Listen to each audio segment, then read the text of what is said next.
नमस्कार, मैं विज्ञान कुमार आप सभी का हमारे चैनल सुनता जा में स्वागत करता हूँ।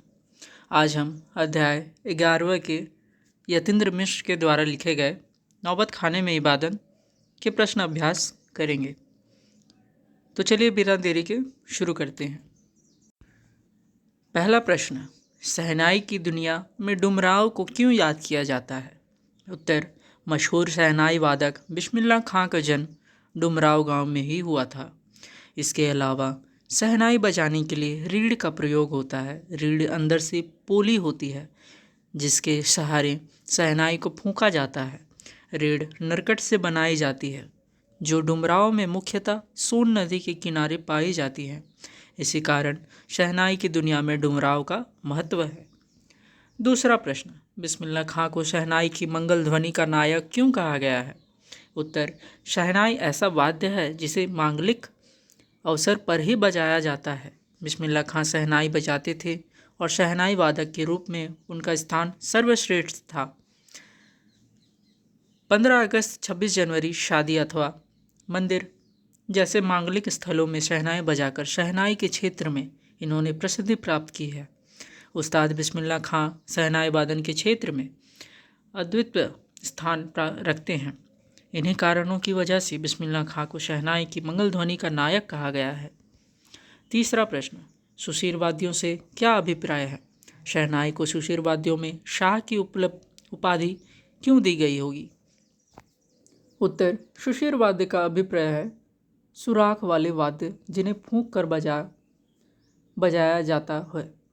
शहनाई अन्य सभी सुशीर वाद्यों में श्रेष्ठ है, इसलिए उसे शाहे नए अर्थात ऐसे सुशीर वाद्यों का शाह कहा जाता है। चौथा प्रश्न, आशय स्पष्ट कीजिए। पंक्ति, फटा सुर ना बख्शे, लुंगिया का क्या है, आज फटी है तो कल सिल जाएगी।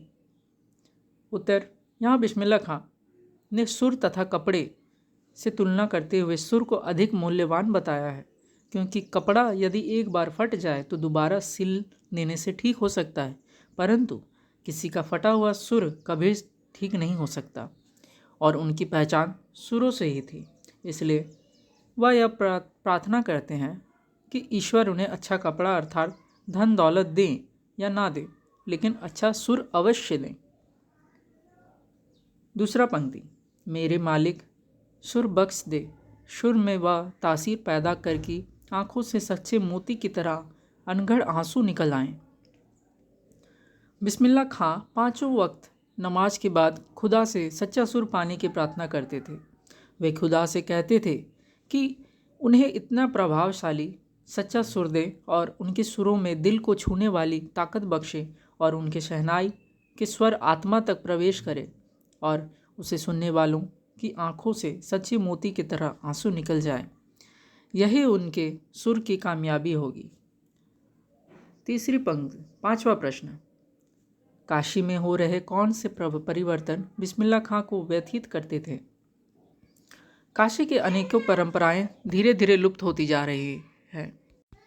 पहले काशी खान पान की चीज़ों के लिए व्याख्यात हुआ करता था, परंतु अब वह बात नहीं रह गई है। कुलसुम की छन्न करती संगीतमात्मक कचौड़ी और देसी घी की जलेबी आज नहीं रही है। संगीत साहित्य और अदब की परंपरा में भी धीरे धीरे कमी आ गई है। अब पहले जैसा प्यार और भाईचारा हिंदुओं और मुसलमानों के बीच देखने को नहीं मिलता। गायक कलाकारों के मन में भी संगत करने वाले कलाकारों के प्रति बहुत अधिक सम्मान नहीं बचा है। काशी की इन सभी लुप्त होती परंपराओं के कारण बिस्मिल्लाह खां दुखी थे। छठा प्रश्न, पाठ में आए किन प्रसंगों के आधार पर आप कह सकते हैं कि बिस्मिल्लाह खां मिली जुली संस्कृति के प्रतीक थे? उनका धर्म मुस्लिम था। वे अपने मजहब के प्रति समर्पित थे। पांचों वक्त की नमाज अदा करते थे। मुहर्रम के महीने में 8वीं तारीख के दिन खां साहब खड़े होकर शहनाई बजाते थे।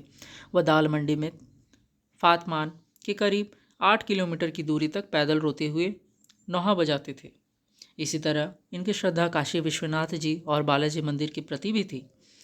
वे जब भी काशी से बाहर रहते थे तब विश्वनाथ व बालाजी मंदिर की दिशा की ओर मुंह करके बैठते थे और उसी ओर शहनाई बजाते थे। वे अक्सर कहा करते थे कि काशी छोड़कर कहाँ जाएं, गंगा मैया यहाँ, बाबा विश्वनाथ यहाँ, बालाजी का मंदिर यहाँ, मरते दम तक ना यह शहनाई छूटेगी ना काशी।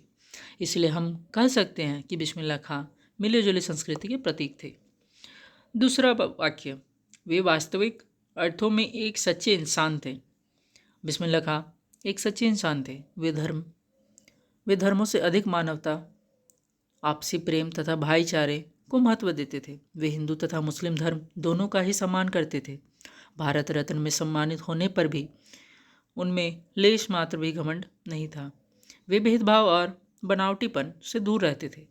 दौलत से अधिक सुर उनके लिए ज़रूरी था। सातवां प्रश्न, बिस्मिल्लाह खां के जीवन से जुड़ी उन घटनाओं और व्यक्तियों का उल्लेख करें जिन्होंने उनकी संगीत साधना को समृद्ध किया। उत्तर, बिस्मिल्लाह खां के जीवन में कुछ ऐसे व्यक्ति और कुछ ऐसे घटनाएं थी जिन्होंने उनके संगीत साधना को प्रेरित किया। जैसे बालाजी मंदिर तक जाने का रास्ता रसूलन बाई और बतूलन बाई के यहाँ से होकर जाता था। इस रास्ते से कभी ठुमरी, कभी ठप्पे, कभी दादरा की आवाज़ें आती थी। इन्हीं गायिका बहनों को सुनकर उनके मन में संगीत की ललक जागी। बिस्मिल्लाह खां जब सिर्फ 4 साल के थे तब छुपकर अपने नाना को शहनाई बजाते हुए सुनते थे। रियाज के बाद जब उनके नाना उठकर चले जाते थे तब अपनी नाना वाली शहनाई ढूंढते थे और उन्हीं की तरह शहनाई बजाने चाहते थे।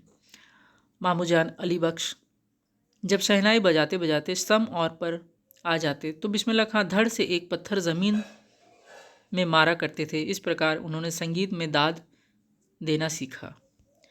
चौथा, बिस्मिल्लाह खां कुलसुम की कचौड़ी तलने की कला में भी संगीत का आरोह अवरोह दिखा करते थे। बचपन में वो बालाजी मंदिर पर रोज़ शहनाई बजाते थे। इससे शहनाई बजाने की उनकी कला दिन प्रतिदिन निखरने लगी। रचना और अभिव्यक्ति के प्रश्न। आठवां प्रश्न, बिस्मिल्लाह खां के व्यक्तित्व की कौन कौन सी विशेषताओं ने आपको प्रभावित किया।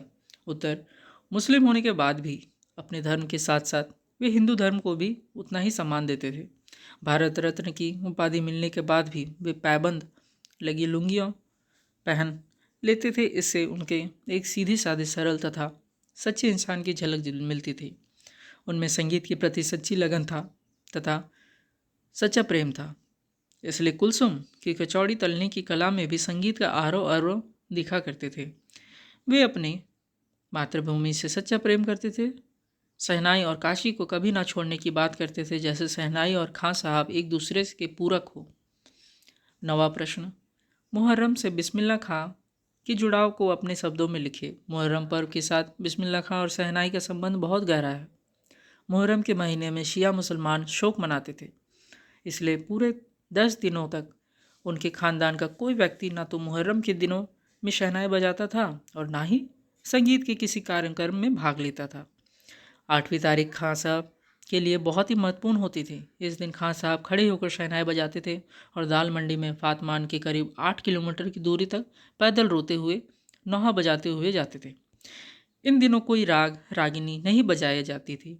उनकी आंखें इमाम हुसैन और उनके परिवार के लोगों की शहादत में नम रहती थी। 10वां प्रश्न, बिस्मिल्लाह खां कला के अन्य उपासक थे। तर्क सहित उत्तर दीजिए। बिस्मिल्लाह खां भारत के सर्वश्रेष्ठ शहनाई वादक थे। वे अपनी कला के प्रति पूर्णतः समर्पित थे। उन्होंने जीवन भर संगीत को संपूर्णता व एकाधिकार से सीखने की इच्छा को अपने अंदर जिंदा रखा। वे अपने सुरों को कभी भी पूर्ण नहीं समझते थे, इसलिए खुदा के सामने वे गिड़गिड़ाकर कहते, मेरे मालिक एक सुर बख्श दे। सुर में वह तसीर पैदा कर कि आंखों से सच्चे मोती की तरह अनगढ़ आंसू निकल आए। खां साहब ने कभी भी धन दौलत को पाने की इच्छा नहीं, बल्कि उन्होंने संगीत को ही सर्वश्रेष्ठ माना। वे कहते थे, मालिक से ही यही दुआ है, फटा सुर ना बख्शे, लुंगिया का क्या है, आज फटी है तो कल सी जाएगी। इससे पता चलता है कि बिस्मिल्लाह खां कला के अनन्य उपासक थे। 11वां प्रश्न, निम्नलिखित मिश्र वाक्यों के उपवाक्य छांटकर भेद भी लिखिए। वाक्य, यह ज़रूर है कि शहनाई और डुमराव एक दूसरे के लिए उपयोगी है।